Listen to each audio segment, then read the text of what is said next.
Hello children, welcome to us education. आज हम करेंगे 7वीं क्लास की हिंदी की किताब दूरबा का तीसरा चैप्टर मैं हूँ रोबोट। इसके हम करेंगे प्रश्नोत्तर। तो आइए देखते हैं कि आपका पहला प्रश्न क्या है। पहला प्रश्न है, तुम में और रोबोट में क्या क्या अंतर है। तो तुम्हारे में और रोबोट में क्या क्या अंतर है वो आपको यहाँ पर लिखना है। तो पहले हम लिखेंगे मुझ में, फिर लिखेंगे रोबोट में। तो पहले हम लिखेंगे मानव में और रोबोट में क्या क्या अंतर होता है। पहला है, मानव का जो शरीर होता है वो हाड़ मांस का बना होता है, मतलब हड्डियों का मांस का बना होता है। लेकिन रोबोट का जो शरीर होता है वो लोहा, इस्पात और प्लास्टिक का बना होता है।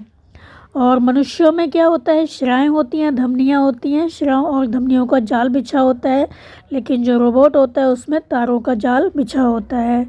और जो मनुष्य होता है उसमें मानव की शिराओं तथा धमनियों में रक्त, जो ब्लड होता है, खून होता है, वो प्रवाहित होता है।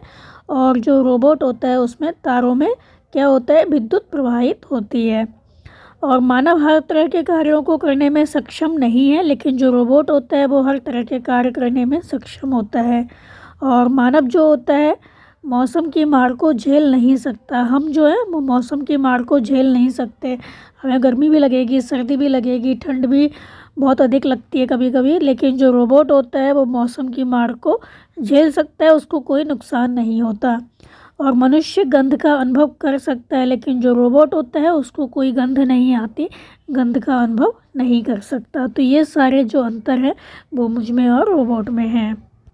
फिर आपका अगला प्रश्न है कि अगर तुम्हें रोबोट से कुछ काम करवाना हो तो क्या करवाओगे। तो आंसर होगा कि अगर मुझे रोबोट से काम करवाना होगा तो मैं उससे पूरे कमरे की सफाई करवाऊंगा, अपने कमरे की सफाई करवाऊंगा, अपने कपड़े धुलवाऊंगा, अपना जो होमवर्क है वो करवा लूँगा। और उससे पूरे घर की सफाई करने के लिए भी कहूँगा, ताकि जो मेरी माँ है उनको कुछ मदद मिल सके। तो आप जो भी काम करवाना चाहते हैं रोबोट से वो यहाँ पर लिख सकते हैं। फिर आपका अगला प्रश्न है कि सही मिलान करो। तो आपको देखना है कौन सा किससे मिलेगा। तो पहला है तुम्हारे शरीर में। तो तुम्हारे शरीर में यहाँ पे लिखा जाएगा शिराओं और धमनियों का जाल बिछा हुआ है। तो हमारे शरीर में क्या है, शिराओं और धमनियों का जाल है। फिर है मनुष्य अपनी बुद्धि के बल से। तो मनुष्य अपनी बुद्धि के बल से उसने क्या किया, चांद पर पहुंचा। फिर है रोबोट का मस्तिष्क क्या है, कंप्यूटर है। रोबोट का शरीर लोहा, इस्पात और प्लास्टिक का बना है। रोबोट विषैले और विषम वातावरण में काम कर सकता है। आपका अगला प्रश्न है कि अगर रोबोट की आंखें या हाथ ना होते तो वह कौन कौन से काम नहीं कर पाता। तो अगर रोबोट की आंखें नहीं होती, हाथ नहीं होते, तो ऐसे कौन कौन से काम हैं जो वो इनके बिना नहीं कर पाता। तो आंसर होगा, अगर रोबोट की आंखें या हाथ नहीं होते तो वह निम्नलिखित काम नहीं कर सकता था। जैसे कि वह कुछ देख नहीं पाता, वह हमें कुछ लाकर नहीं दे पाता, वह हमारे लिए घर की सफाई नहीं कर पाता, वह चीज़ों को जान तथा समझ नहीं पाता। अगर आंखें ही नहीं होती तो वो कोई भी चीज़ देख नहीं पाता और उनको जान भी नहीं पाता, समझ भी नहीं पाता। हाथ नहीं होते तो वो घर की सफाई नहीं कर पाता, हमें कुछ लाकर दे नहीं सकता था। तो अगर उसकी आंखें या हाथ नहीं होते तो इस तरह के जो काम है वो नहीं कर पाता। फिर आपका अगला प्रश्न है कि ऐसे कौन कौन से काम है जो रोबोट कर सकता है लेकिन मनुष्य नहीं कर सकता। तो आंसर होगा कि ऐसे बहुत से काम हैं जो मनुष्य नहीं कर सकता परंतु रोबोट कर सकता है। जैसे कि रोबोट जो है वो बिना डरे हुए निर्भीकतापूर्वक ग्रहों से सैंपल इकट्ठा कर सकता है, लेकिन मनुष्य ऐसा नहीं कर सकता। रोबोट समुद्र की गहराइयों तथा तलहटी में उतर जाता है, लेकिन मनुष्य ऐसा नहीं कर सकता। रोबोट बर्फीले स्थानों पर बिना किसी कठिनाई के कार्य कर सकता है, लेकिन मनुष्य ऐसा करने में जो मनुष्य है उसको ऐसा करने में बहुत प्रकार की कठिनाइयों का सामना करना पड़ सकता है। और रोबोट जो है वो सुलगती जो भट्टी होती है उसमें भी हाथ डाल सकता है। तो रोबोट सुलगती भट्टी में हाथ डाल सकता है, लेकिन जो मनुष्य है वो सुलगती हुई जलती हुई भट्टी में हाथ नहीं डाल सकता।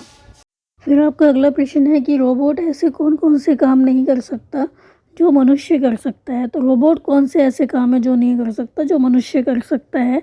तो आंसर होगा कि रोबोट निम्नलिखित काम नहीं कर सकता, लेकिन जो ये काम है वो मनुष्य कर सकते हैं। जैसे रोबोट जो है वो सूंघ नहीं सकता, और रोबोट स्पर्श नहीं कर सकता। रोबोट मनुष्य के समान सुख दुख का अनुभव नहीं कर सकता। रोबोट मनुष्य के समान किसी वस्तु का निर्माण नहीं कर सकता। फिर आपका अगला प्रश्न है कि जो रोबोट होते हैं वो कई आकार प्रकार के होते हैं। कई तरह के रोबोट होते हैं, तरह तरह के, जैसे गाड़ी नुमा है, मशीन नुमा है। तो आपको क्या करना है, पत्रिकाओं और समाचार पत्रों से उनके चित्र और मनपसंद के जो लेख हैं वो काट कर अपनी कॉपी पर चिपकाने हैं। तो आप इसमें कंप्यूटर या इंटरनेट की मदद भी ले सकते हैं। तो ये प्रश्न जो है वो आप अपने आप करेंगे। इसमें आपको क्या करना है, समाचार पत्रों और पत्रिकाओं में तरह तरह के जो रोबोट मिलते हैं आपको, उनको आपको अपनी कॉपी पर चिपकाना है। मनपसंद का जो लेख है वो भी काट कर अपनी कॉपी पर चिपकाना है। और इसमें आप कंप्यूटर या इंटरनेट की मदद भी ले सकते हैं। फिर आपका अगला प्रश्न है, नमूने के अनुसार लिखो। जैसे कि इसमें एग्जाम्पल दिया गया है सजीव, तो इसमें लिखा है निर्जीव। मतलब आपको विलोम शब्द लिखने हैं। जैसे कि सम है तो सम का हो जाएगा विषम, गर्मी का हो जाएगा सर्दी, गंदा का हो जाएगा साफ, कम का हो जाएगा ज़्यादा, जीवन का हो जाएगा मरण, और हाजिर का हो जाएगा गैर हाजिर। फिर आपका अगला प्रश्न है कि सही शब्द चुनकर वाक्य पूरे करो।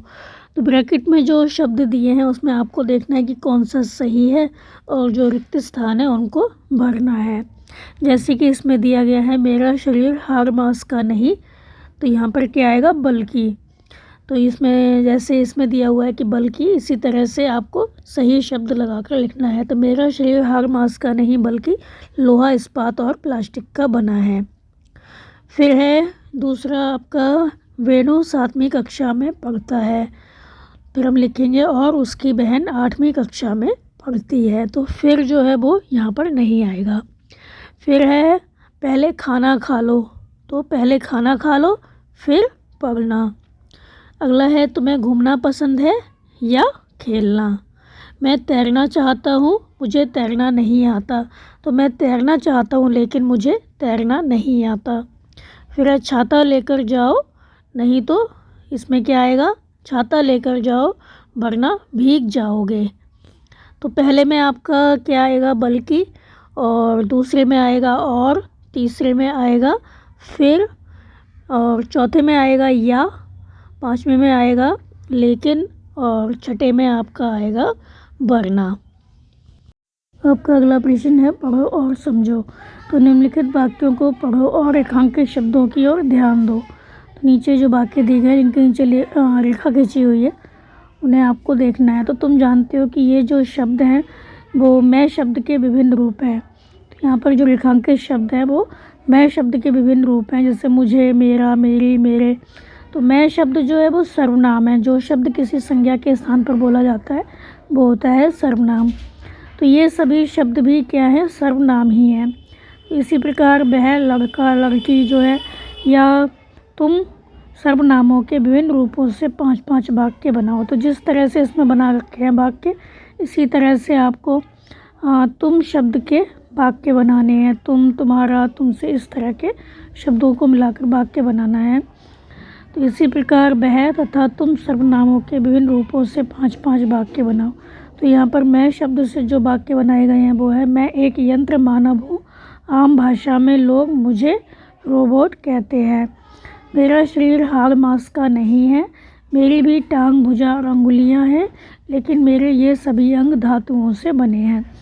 अब तुमको क्या करना है, वह और तुम सर्वनामों का प्रयोग करते हुए 5-5 वाक्य बनाने हैं। तो वह के जो रूप हैं वो है, जैसे कि हम बना सकते हैं वह का बेसब। तो बेसब स्कूल जा रहे हैं। तुम के विभिन्न रूप इस तरह से बना सकते हैं। तुम का बन सकता है तुम्हें स्कूल जाना है। फिर बना सकते हैं जल्दी करो वरना तुम्हारी बस छूट जाएगी। फिर हम बना सकते हैं तुम्हारा बैग छूट गया है। फिर हम बना सकते हैं तुमसे जल्दी नहीं चला जा रहा है। फिर हम बना सकते हैं तुमको मेरे कारण देर हो गई। फिर हम बना सकते हैं तुमने मेरी बात अच्छी तरह से नहीं सुनी। तो इस तरह से तुम के विभिन्न रूप हो गए, तुम्हें, तुम्हारी, तुम्हारा, तुमसे, तुमको, तुमने। तो ये थे आपके इस चैप्टर के प्रश्न उत्तर बच्चों, आप इनको अच्छे से समझ कर याद कर लीजिए और हमारे चैनल ऐसा एजुकेशन को लाइक कीजिए, सब्सक्राइब कीजिए और शेयर करना बिल्कुल मत भूला करिए। Thank you.